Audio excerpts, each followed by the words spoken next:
En este curso de apreciación musical es muy importante haber asimilado bien una lección antes de pasar a la otra.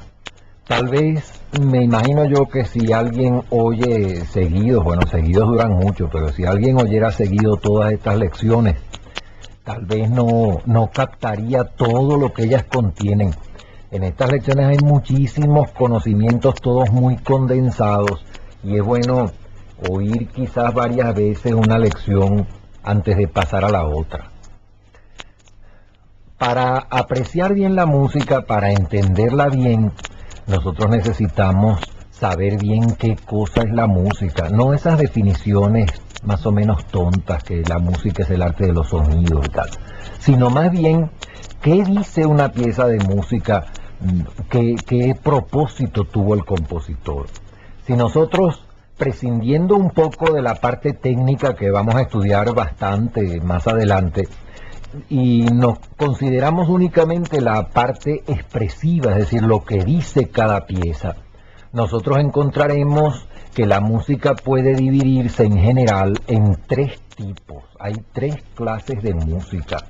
Esa música no se refiere, al decir tres clases, no estamos pensando en las épocas, ni en los estilos, ni en nada de eso, sino simplemente en lo que dice la música. La música es de tres tipos. Hay música descriptiva, música subjetiva y música pura. En la música de todos los tiempos encontramos que las piezas son de una de estas tres clases, sin que tenga nada que ver el que sea una pieza romántica o una pieza clásica o una pieza antigua. Como quiera que sea, una pieza musical cae bajo una de estas tres divisiones: la música descriptiva, la música subjetiva y la música pura. La música descriptiva se subdivide en dos clases, uno que es música onomatopéyica y otra que es música descriptiva propiamente dicha.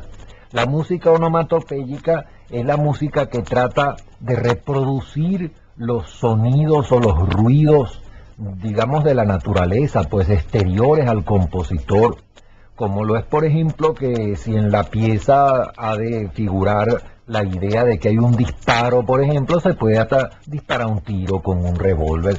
Eso sería una cosa onomatopéyica. Si canta un pajarito, uno busca en la orquesta un instrumento que suene parecido al pajarito y lo hace decir las mismas notas del pajarito. Eso es como si dijéramos una copia, una fotografía, digamos, del sonido, ¿no? Eso es lo que se llama música onomatopéyica o música descriptiva imitativa. Es una clase de música, por supuesto, de baja calidad comparado con otros tipos de música, y casi nunca encontramos una pieza que toda desde el principio hasta el fin sea onomatopéyica. Ejemplos de este tipo de música son, por ejemplo, aquella pieza de Honegger que se llama Pacífico 231, que está imitando todo el tiempo los ruidos que hace una locomotora. Hay un pedacito, nada más que un pedacito, en la Sinfonía Pastoral de Beethoven donde se imita el canto de unos pajaritos, que está imitado así. Bueno, en el de Beethoven es nada más que un pequeño detalle, ¿no? Ahora, la otra división de la música descriptiva, lo que es la música descriptiva en general, esa clase de música describe, por ejemplo, describe un paisaje, o describe una batalla, o describe algún suceso, o alguna leyenda histórica, por ejemplo, muchas veces es así, ¿no? Es una descripción, pues, de cosas exteriores al compositor. Se describe el mar, por ejemplo, se describe una tempestad. La música, la índole de la música es siempre interna, interior, subjetiva. Así es que hasta cuando la música está describiendo, nunca puede perder su carácter de música subjetiva. Beethoven escribió una famosa carta a un amigo de él acerca de su Sinfonía Pastoral, que es música toda descriptiva. Y dice Beethoven que, dada la índole de la música no puede hacer una descripción sino expresando las impresiones que tiene el compositor ante el espectáculo o el suceso exterior a él. De manera que en fin de cuentas la música siempre está expresando cosas internas.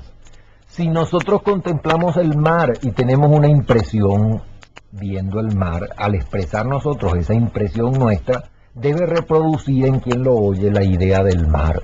Pero la música lo que está describiendo siempre es nuestra reacción psicológica ante la cosa externa.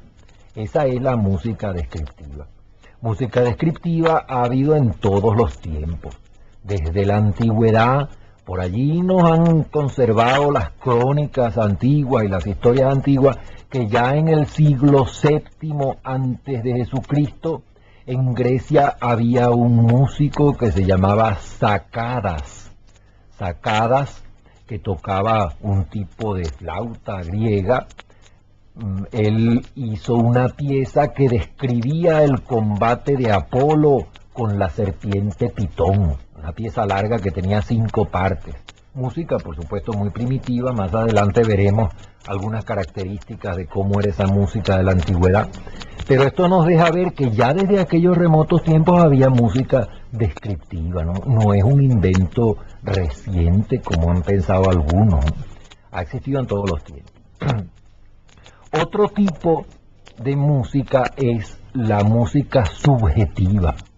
Este es el tipo de música más abundante. Casi todas las obras, o una buena parte de las obras de los autores románticos del siglo XIX para acá, son de este tipo, música subjetiva. Música subjetiva es cualquier nocturno de Chopin, cualquiera de las sonatas o sinfonías de Beethoven, excepto la pastoral, por supuesto.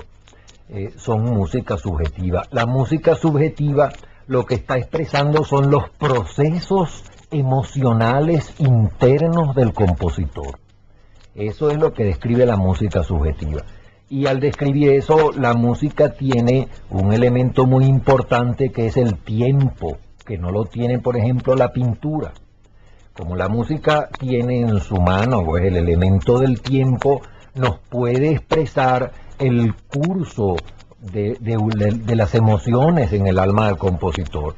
Si el compositor está primero, digamos, más o menos indiferente y viene algún recuerdo que lo empieza a inquietar y lo sigue inquietando más, puede llegar hasta exasperarlo, desesperarlo, ¿verdad? Y después poco a poco, con alguna esperanza o algo así, se va tranquilizando y se va aquietando. Todo ese proceso, desde la indiferencia inicial, a través de todo aquel crescendo que culmina en una desesperación y después se aplaca y termina en una serenidad, todo ese proceso nos lo describe la música esta que se llama subjetiva, que es la que expresa las emociones, el curso de las emociones, todo el proceso interior del sentimiento humano. Esa es la música subjetiva. También es antiquísima. Encontramos música subjetiva hasta en los fragmentos de música griega que nos han quedado. Hay algunos pequeños fragmentos de música de las poesías de Safo, por ejemplo, donde se ve que aquello es sumamente emocional, es una música emocional, una música subjetiva, ¿no? Bueno, el otro tipo de música, la música pura, es un poco más difícil de describir. La música subjetiva, la música pura, es más fácil describirla diciendo qué es lo que no es. La música pura no es música descriptiva, no describe cosas externas, ni paisajes, ni nada de eso. Ni tampoco es una música que nos está describiendo las emociones, tampoco. Es simplemente música nada más, como lo dice su nombre, música pura. La música pura, pudiera decir una persona, si la música pura no nos describe las emociones del autor, ni tampoco las cosas externas, entonces la música pura no dice nada. Ese es un error en que se puede caer al tratar de describir la música pura. Eso es falso, por supuesto. La música pura es una combinación de frases musicales. Después vamos a ver qué frases en otra lección de esta. Pero la música pura es una música que tiene muchas cualidades que nosotros podemos apreciar. Tiene, por ejemplo, elegancia, o tiene mucha gracia, o tiene algún atractivo de esa índole. Nosotros podemos decir que la música pura se parece un poco nada más, desde el punto de vista estético, al arte decorativo. Si nosotros, por ejemplo, compramos una alfombra muy bella y la ponemos en nuestra sala, esa alfombra tiene algún atractivo para nosotros. Ahora nosotros decimos, esa alfombra no nos está expresando una historia triste, ¿no? Si las alfombras no expresan historias tristes, ¿no? Ni tampoco esta alfombra nos está expresando un atardecer en el mar, no es nada de eso, ¿no? Es simplemente una alfombra con unos arabescos y unos colores. Pero con esos arabescos y esos colores hay cosas bellas, hay cosas que no nos gustan tanto, hay algunos arabescos que tienen un ritmo más lleno de gracia, otros que tienen un ritmo que es un poco más entrecortado, por ejemplo. Los colores nos agradan más, nos agradan menos. Es decir, nosotros podemos tener una impresión de arte muy maravillosa viendo una hermosa alfombra, pero esa alfombra no nos está contando la historia de un niño huérfano, ni nos está describiendo lo que se siente en un viaje en ferrocarril tampoco, ¿no? Pero es arte, arte de otra clase. Asimismo es la música pura. Cualquier sonata de piano de Haydn, por ejemplo, o de Mozart, o de alguno de esos viejos autores, o hasta de Boccherini, por ejemplo, de cualquiera de esos, es música pura, es música de este tipo, donde las frases musicales nos dan una impresión muy bella, como nos lo da el arabesco de una alfombra, por ejemplo, ¿no? Hay quienes han pensado, y tal vez hay algo de cierto en eso, ya esas son profundidades que no son musicales sino psicológicas, que la música pura parece que reflejara ciertos estados de ánimo tan altos o tan sutiles que ordinariamente no los llamamos emociones, pero que sí son una especie de estados de ánimo. Hay algo de eso. La música pura es una de las clases de música más hermosas y más maravillosas, pero hay que oírla sabiendo que allí no hay historia de nada, aquello no es ni alegre ni triste, ni es tampoco descripción de ninguna cosa, es puramente música y nada más que música. Todos estos tipos de música han existido en todos los tiempos. De música subjetiva, por ejemplo, ahí tenemos noticias escritas de lo que eran los coros de las furias de Esquilo, allá en la vieja Grecia, tan tremendamente subjetivos que el público a veces se desesperaba oyendo aquello, ¿no? La música pura, desde luego, es la que más ha abundado en la antigüedad.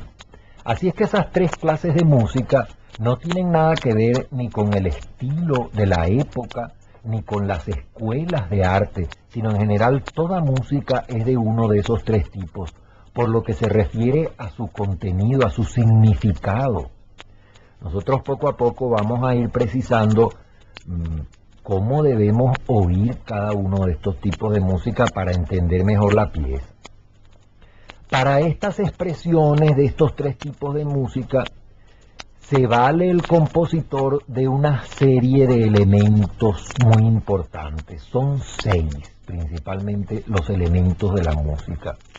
Esos 6 elementos nosotros los vamos a estudiar bastante a fondo a lo largo de este curso. Vamos a empezar nada más que con nombrarlos. Esos 6 elementos de que se vale la música son la melodía, la armonía, el contrapunto, el ritmo, los timbres y la forma musical. Como dije, eso los vamos a estudiar más adelante, pero vamos a hacer una pequeña definición muy breve de esos elementos. La melodía es una serie de notas, es cuando una persona está cantando, lo que canta una persona es una melodía siempre. Armonía son acordes, son notas simultáneas. Es lo que oímos cuando un órgano de iglesia, por ejemplo, suena algo largo, así es un acorde, son una serie de notas, es una armonía. Contrapunto es cuando oímos al mismo tiempo varias melodías, son melodías unas más altas, otras más bajas, superpuestas simultáneas, es lo que es el contrapunto. Lo vamos a estudiar muy bien más adelante. Después tenemos el ritmo. Bueno, todos sabemos muy bien lo que es el ritmo. Son esas especies de golpes, golpes sincrónicos, ¿verdad? Golpes que están medidos, que están siempre latentes o claros en toda pieza musical. timbres, lo que llamamos timbres es la clase de sonido de cada instrumento. Por ejemplo, un clarinete suena de una manera, y si nosotros damos la misma nota que está dando un clarinete, la damos en una trompeta, nosotros oímos que la nota, aunque es la misma nota, tiene el mismo número de vibraciones si nosotros la contáramos, pero a pesar de ser la misma nota y tener el mismo número de vibraciones, tiene una diferencia. Esa diferencia nos la dice el oído. Decimos, esta que suena aquí es trompeta y este otro es clarinete. Esa diferencia de sonido, eso es lo que podríamos llamar la personalidad del sonido, la personalidad de la nota, es lo que se llama el timbre. Los timbres son elementos de expresión maravillosos porque en una orquesta, si decimos una frase, una melodía con un violín que es muy lírico, por ejemplo, tiene una expresión diferente a si nosotros la hacemos hoy con una trompeta que es más guerrera, más briosa, ¿verdad? O con una flauta que es pastoril y suave, ¿no? Así es que los timbres son también elementos de expresión. Y por último, el sexto de esos elementos, lo que se llama la forma musical. La forma musical es el plan de composición de cada pieza. La sonata, por ejemplo, se compone de una manera y el minueto es de otro. Así como en literatura, el soneto es una forma literaria. El soneto tiene que tener cierto número de versos y cierto número de estrofas de cierta clase para que sea soneto. Asimismo, las piezas musicales están compuestas de acuerdo con ciertos prototipos, que es lo que se llama forma musical. De manera que, para dar aquella expresión musical que puede ser descriptiva o puede ser subjetiva o puede ser música pura, la música emplea esos 6 elementos: la melodía, la armonía, el contrapunto, el ritmo, los timbres y la forma musical. Ahora, cuando nosotros estamos oyendo música y queremos apreciar bien, comprender bien, es necesario que nosotros conozcamos un poco estos 6 elementos en su parte técnica, porque aunque la parte técnica quien necesita estudiarlo no es el que oye, sino el que compone, que son actividades muy diferentes, ¿no? El que oye debe tener alguna idea de qué es lo que está oyendo para poderlo comprender mejor. Así es que por eso pues nosotros vamos a estudiar estos elementos. La música, cuando nosotros oímos un poco de música, esa música nos impresiona directamente, sin que haya ningún elemento intelectual en esa comprensión. Vamos a explicar esto porque es un punto muy importante en la música. Si nosotros vemos un cuadro, una pintura, por ejemplo, hay ciertos elementos, las primeras cosas que nosotros vemos, nosotros las reconocemos mediante un acto cerebral, primeramente. Nosotros vemos un cuadro y decimos, este es un perro, esta es una casa, este es un árbol. Para darnos cuenta de que es un árbol o un perro, nosotros hemos hecho un acto de reconocimiento consciente cerebral. No ha habido hasta ahora ninguna emoción. La emoción en la pintura viene después. Después que reconocemos eso, bueno, la pintura tiene ciertos valores expresivos que nosotros no vamos a analizar aquí porque no nos estamos ocupando de pintura. Y esos elementos expresivos, después que viene el reconocimiento de las cosas, nos hace sentir la emoción del pintor. Lo mismo en la poesía. Si el poeta nos habla de una puesta de sol, nosotros estamos reconociendo las cosas que dice el poeta de una manera intelectual primero. Sol, nube, orilla del mar, si fuera allí, etcétera, ¿no? Esos son ideas que las captamos mediante un reconocimiento cerebral y después, a través de ese conocimiento intelectual, es que viene la parte emocional de la poesía. De manera que tanto la poesía como la pintura llegan a lo más profundo de nosotros mismos, vamos a decir, a través de una puerta que es intelectual, que es un reconocimiento intelectual de las cosas. Eso no sucede en la música. La música entra a impresionarnos directamente, sin que nosotros reconozcamos la causa objetiva. Por ejemplo, una música nos describe un dolor, nosotros sentimos que es un dolor, pero no está la causa objetiva, ¿no? Nosotros digamos, este dolor me lo dieron con un pinchazo de aguja, Eso no lo dice la música, da nada más que la emoción del dolor directamente allí. Si nosotros tenemos las manos a la espalda y alguien nos pincha, nosotros sentimos un dolor. Pero no sabemos si ese pinchazo nos lo dieron con un alfiler con cabecita de vidrio roja o si fue con una aguja. Nosotros tenemos simplemente la emoción del dolor sin que la causa objetiva la conozcamos. Así es la emoción en la música. La música no nos dice el origen objetivo de las emociones. Si una pieza nos expresa un dolor amoroso, un dolor religioso, etcétera, nunca nos presenta la causa. Una pieza que nos dé la emoción de un dolor amoroso no nos dice si ese dolor amoroso se debe a que la novia, que era rubia y tenía 24 años, se murió, o si la novia, que era morena y de 19 años, despreció al artista y se casó con un agente de seguros. Nada de eso lo dice la música, sino un dolor amoroso y nada más, ¿verdad? Así es que la música nos da la emoción sola, y esa emoción nos la da directamente, sin atravesar por ningún reconocimiento de índole intelectual, porque esos reconocimientos intelectuales o las causas objetivas de las emociones son extrañas a la música, son incompatibles con su índole. Cuando nosotros oímos una composición y tenemos errores de comprensión que son muy frecuentes, se debe a veces a que el que está oyendo deja volar la imaginación y empieza a inventarle eso que la música no dice, las causas objetivas de las emociones, que muchas veces no están dichas. La música no dice eso. O también los errores de comprensión se deben a que a veces consideramos un tipo de música como si fuera música de otro tipo, es decir, como que si nosotros estamos oyendo una música subjetiva y nosotros pensamos que es música descriptiva.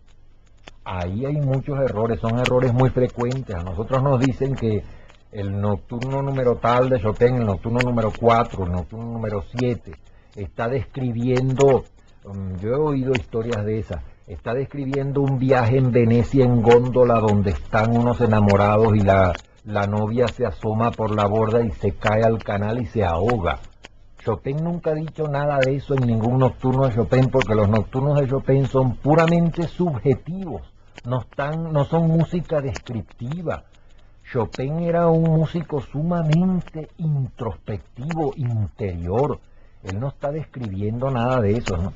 Cuando nosotros oímos pues una música subjetiva y empezamos a tratar de reconocer cosas descriptivas allí, cometemos un error muy grande. Y muchas veces también cuando estamos oyendo música descriptiva, estamos tratando de percibir en la música descriptiva ciertos detalles objetivos que tampoco los dice la música.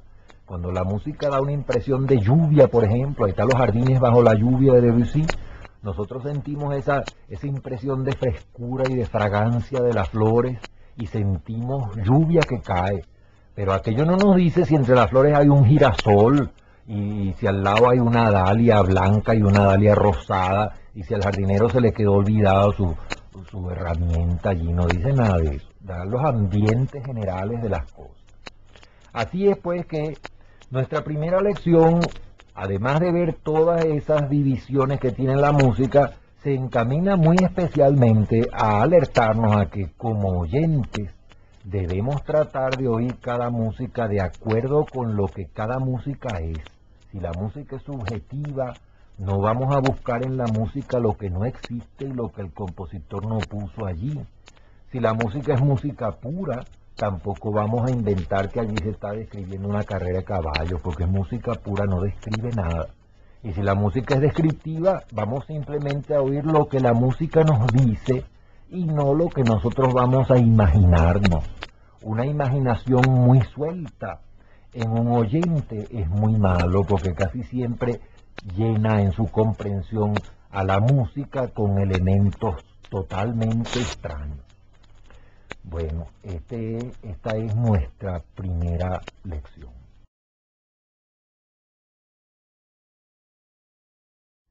En nuestra primera lección vimos la división de la música en tres categorías por lo que respecta a su contenido expresivo. Ahora, nosotros considerando la música, pudiéramos hacer otras tantas divisiones.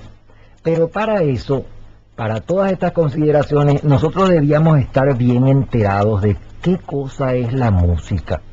Estos son puntos más bien de estética que de apreciación musical, pero es bueno que uno tenga esas ideas muy claras para no ir después uno a incurrir en confusiones graves. Nosotros oímos decir, por ejemplo, con mucha frecuencia, que la música es un arte. Ese es un error. La música no es un arte. La música no es sino un lenguaje. Con ese lenguaje se pueden hacer cosas de arte y se pueden decir tonterías también. Es lo mismo que un idioma, es como el español. A nadie se le ocurre decir que el español es un arte. No, el español es un lenguaje simplemente. Y en ese lenguaje español, Góngora hizo grandísimas obras de arte, por ejemplo. Y cualquier vendedor de mercancías de esos callejeros también dice cosas que no tienen nada que ver con el arte, ¿no? Pero está empleando el mismo español, ¿no? Asimismo, la música es un lenguaje nada más. Y con ese lenguaje se puede hacer arte y se ha hecho y se seguirá haciendo. Y también se pueden decir cosas que no son arte en absoluto, ¿no? Lenguaje no quiere decir idioma. Hay lenguaje, por ejemplo, como el de los sordomudos, que es por gestos con las manos. El ballet, el gesto, ese es otro lenguaje, ¿no? Hay 1000 lenguajes. Allá en el siglo pasado los viejos tenían aquellas cosas muy candorosas que llamaban el lenguaje de las flores, el lenguaje de no sé cuántas otras más cosas. Bueno, pero la música pues es un lenguaje, no un arte. Esto es muy claro porque a veces nos dicen, bueno, ¿y cómo, qué sale ahí de comparar, por ejemplo, una sinfonía de Brahms con un mambo? No, eso no se puede comparar, porque son cosas que están dichas en el mismo idioma, en el mismo lenguaje, pero son expresiones muy diferentes, de índole muy distinta.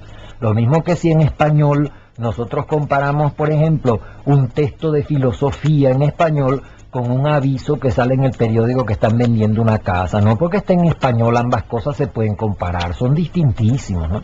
Así pues, esa es una cosa fundamental. Saber que la música no es sino simplemente un lenguaje con el cual se pueden hacer grandísimas obras de arte y se pueden decir cosas que no caen dentro del arte porque no son artes, sino expresiones de otra clase, no artísticas. Bueno, teniendo nosotros eso bien en cuenta, nosotros podemos ver que la música, además de aquella clasificación que hicimos, puede clasificarse de otras maneras. El gran compositor brasileño Héctor Villa-Lobos, que además de compositor y de un gran creador musical, es un hombre que tiene una cultura extensísima y un intelecto muy admirable.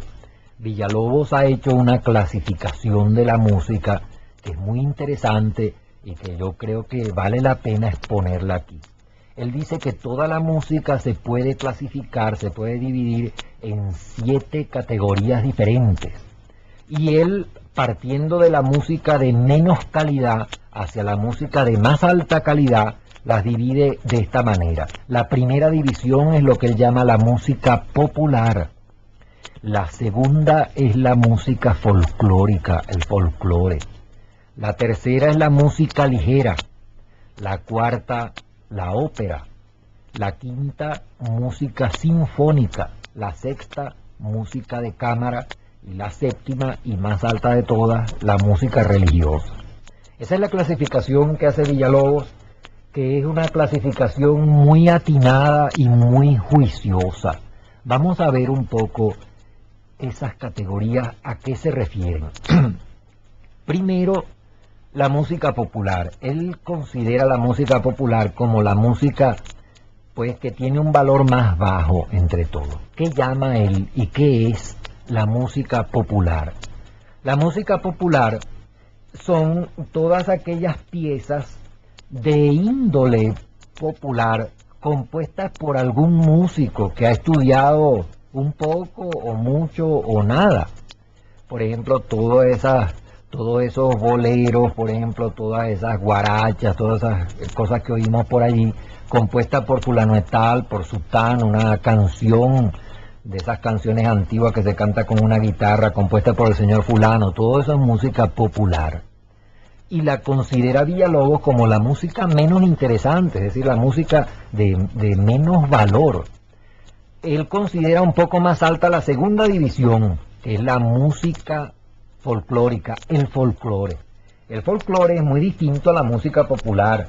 Este es un error muy común entre casi todo el mundo, en todos los países, confundir la música popular con la música folclórica, pero es muy distinto. La música popular es una música compuesta por un señor que ha estudiado más o menos, y la música folclórica no, la música folclórica no es compuesta por nadie, es compuesta por el pueblo, eso es anónimo. El folclore casi siempre es una música muy rudimentaria que tiene, casi siempre son trocitos muy pequeños que se repiten con mucha frecuencia. El folclore es sumamente interesante para otra clase de estudios que no es la apreciación de la música. El estudio del folclore es una cosa científica y no artística. El estudio del folclore pertenece a las ciencias etnográficas, es parte pues de la antropología general, el estudio del folclore musical.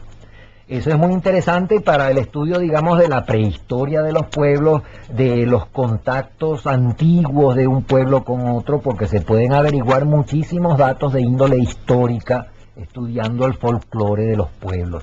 En el folclore está el alma verdadera de los pueblos. Ese folclore contiene elementos musicales a veces valiosísimos, ya sea en el ritmo, ya en los giros melódicos, en muchas características que los compositores pueden asimilar y pueden modificar y estilizar e incluir en sus piezas, y le dan un carácter muy definido a las composiciones altas. Pero en realidad el folclore nosotros lo podíamos considerar más bien como un germen de muchas cosas interesantes de la música, más bien que como una obra de arte completa y acabada. Y ese folclore, como vemos, es muy distinto a un valse que escribió el señor fulano en su casa, que es una pieza popular, que es otra categoría de cosas. Y el folclore tiene además ese otro interés enteramente de otra clase, que es el estudio científico y comparativo del folclore. Esa es la segunda división de la música según Villalobos. La tercera categoría es lo que él llama la música ligera. La música ligera es como, por ejemplo, una opereta o una zarzuela. Ese tipo de música lo llama él música ligera. Está, según Villalobos, pues un escalón más arriba que el folclore. Allí puede haber, por ejemplo, hasta música de otro tipo, como por ejemplo un valse de Strauss, por ejemplo, que es muy bello, muy hermoso, un valse de Waldteufel. Esa es música ligera. En la música ligera hay cosas muy preciosas que vale la pena oírse, pero que no son pues obras de grandes proporciones o de gran valor artístico. Esa es la tercera categoría. La cuarta categoría, según Villalobos, es la ópera. Bueno, en la ópera hay cosas ya de otro orden. En cada una de estas divisiones puede haber, desde luego, obras de más valor y obras de menos valor. Como entre la ópera, por ejemplo, hay óperas maravillosas y hay óperas muy malas, ¿verdad? Pero son óperas, siempre en esta misma categoría. En la ópera entra la ópera antigua, la ópera esa italiana, francesa, española. Lo mismo la ópera de otro tipo, la ópera alemana, las óperas de Weber, las óperas de Mozart, etcétera. Después la ópera, eso lo conocemos bastante, ¿no?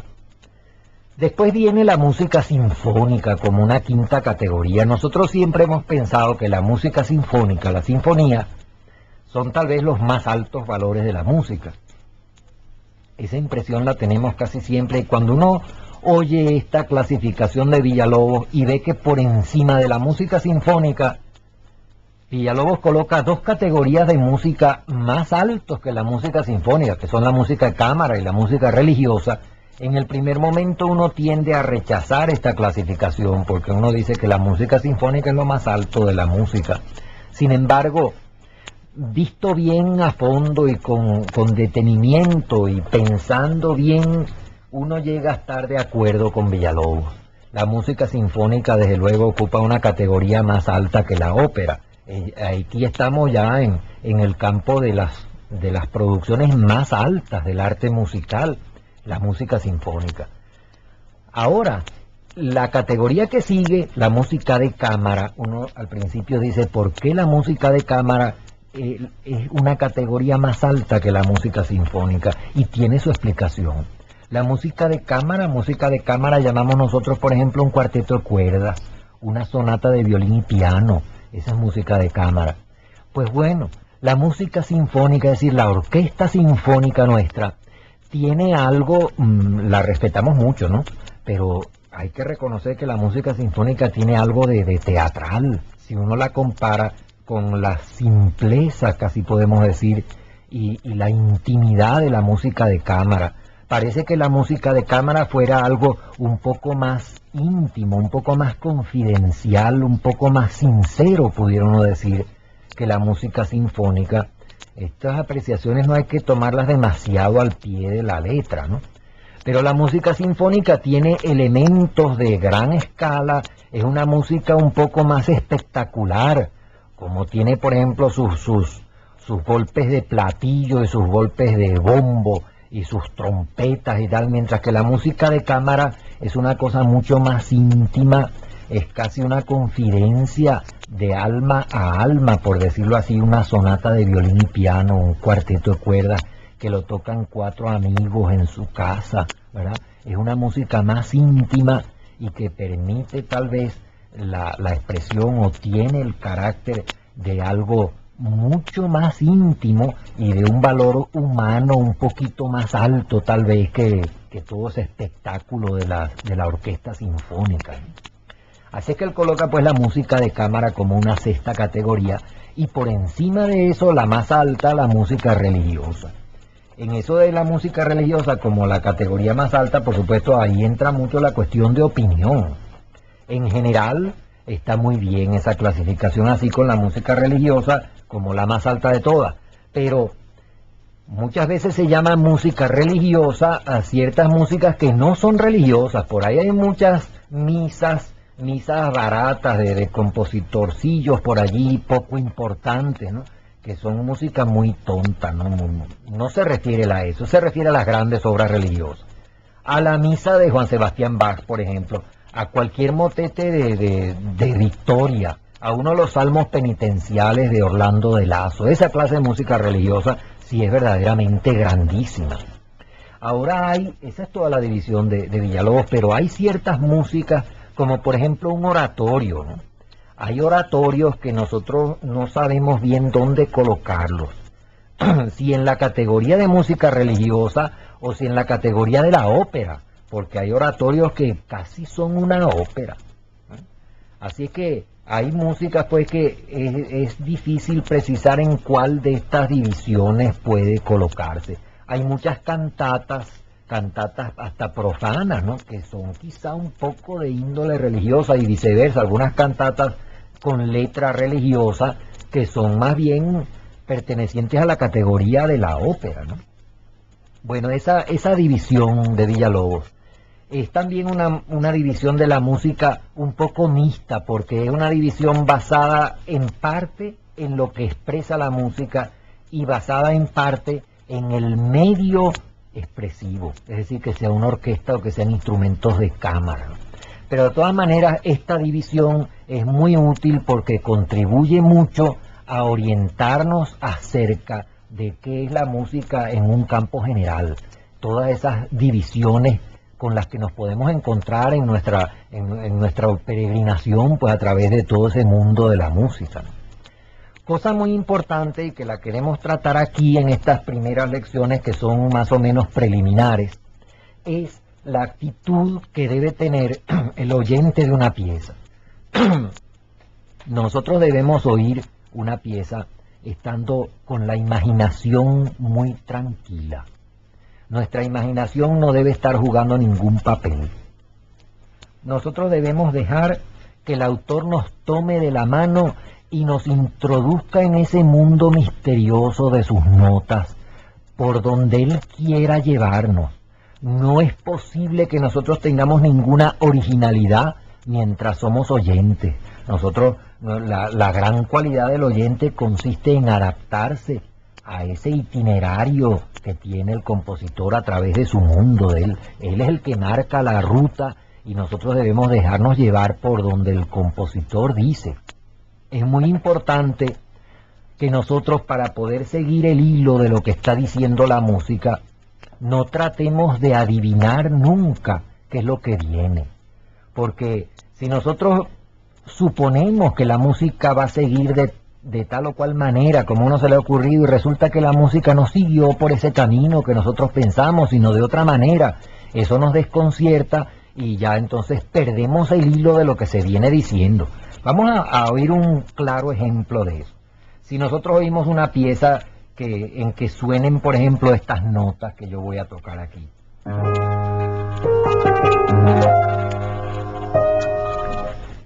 Y nosotros adivinamos lo que sigue, decimos, ah, sí, ya yo sé, después de eso viene esto. Ya yo sé que eso es lo que va a venir. Bueno, y si resulta que no viene eso, sino que la música sea así, por ejemplo.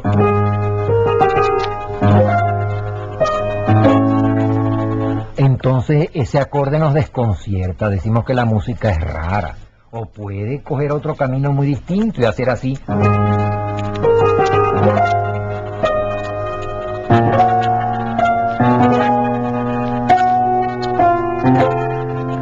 Ya eso fue por un camino que nosotros no lo pensamos, ¿no? Y entonces lo que uno dice es que la música es difícil de comprender. No, la música no es difícil de comprender, sino que nosotros estamos tratando de obligar al compositor a que coja por donde nosotros queremos. Y cuando él sigue el camino que él pensó, nosotros no lo podemos seguir. Perdemos el hilo de lo que nos vienen diciendo, no entendemos y entonces nosotros decimos que esa música es rara. Lo menos que decimos es que es rara. No es que es rara, tiene una manera de ser y nosotros no nos pudimos adaptar a ella. Por eso lo que hay que hacer es dejarse llevar de la mano. Hay algo que nos da una idea de eso. Yo nunca me he ahogado en alta mar y creo que ustedes tampoco. Pero nosotros podemos imaginarnos qué le sucede a una persona que tiene esa desgracia de naufragar, por ejemplo, en alta mar. Yo me imagino que una persona en esas circunstancias empieza a nadar si sabe nadar o a patalear si no sabe nadar y seguirá sosteniéndose a flote mientras pueda, todo el tiempo que pueda. Pero vamos a suponer que llega un momento en que ya no puede seguir nadando. Y entonces puede llegar un momento en que esa persona ya no luche más. Diga, no, ya esto no tiene remedio, ya no tengo ni la esperanza. Aquí, ¿qué hace uno entonces? Yo me imagino, aunque no he pasado por la experiencia, que en esos casos la persona dirá, pues bueno, será lo que Dios quiera, y entonces se abandona, completamente se abandona al mar, a que le pase lo que sea, ¿no? Ya pues sin actuar. Esa es la actitud que hay que tener cuando uno está oyendo música. Estar uno completamente abandonado a que el mar de la música lo lleve a uno por donde se le antoje, a que aquellas corrientes expresivas lo lleven a uno de aquí para allá o de allá para acá, y de esa manera sí podemos nosotros comprender perfectamente bien qué es la música, porque estamos ya entonces siguiendo el curso que el compositor ha marcado. Esto desde luego tampoco es una cosa exclusiva de la música, porque todas las artes hay que apreciarlas de esa manera, hay que dejarse llevar como quien está completamente rendido, no vamos a batallar más, tenemos pues el espíritu, por decirlo así, en estado completo de relajamiento, de flojedad, que va para donde lo empujen.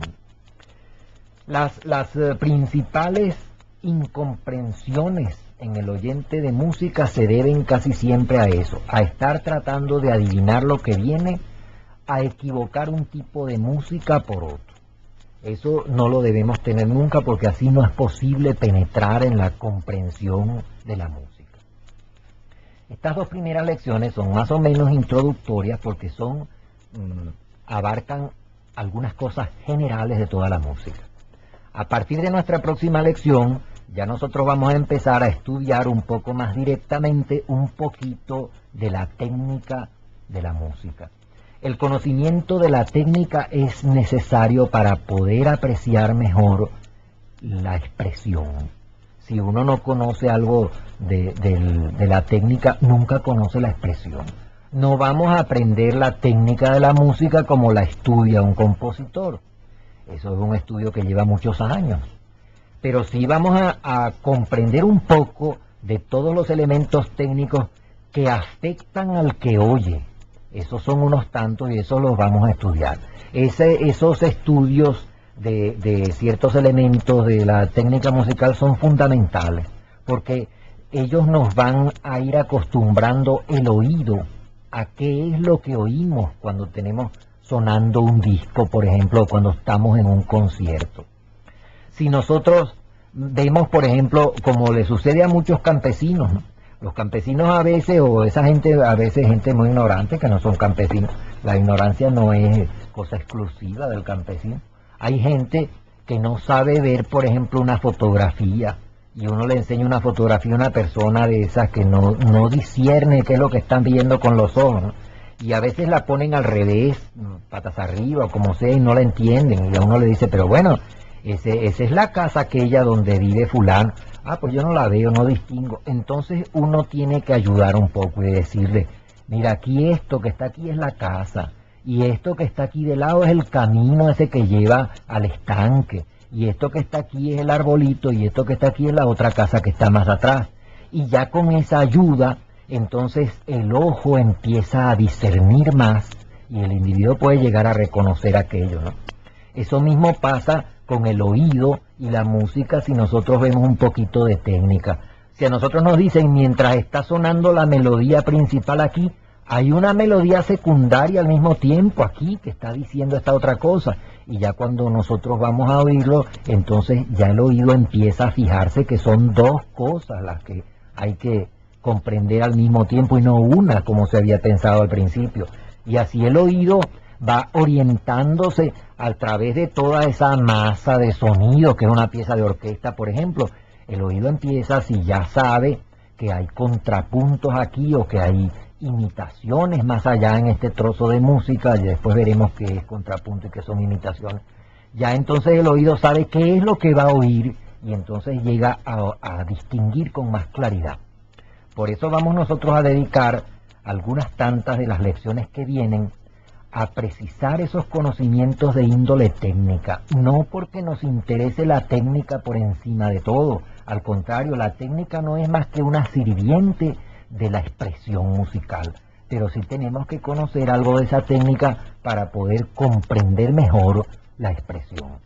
Estos conocimientos son los que vamos a comenzar a estudiar desde nuestra próxima lección, que será la tercera.